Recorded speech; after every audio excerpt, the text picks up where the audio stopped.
Welcome back to another technical deep dive here in the debug zone. Today we're tackling a big question and breaking it down with insights from other users.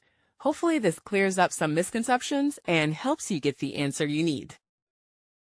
So buckle up, stay a little curious, and let's jump right in.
And that's a wrap.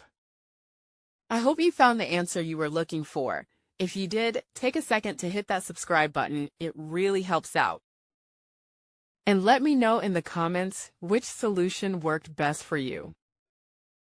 See you next time in the debug zone.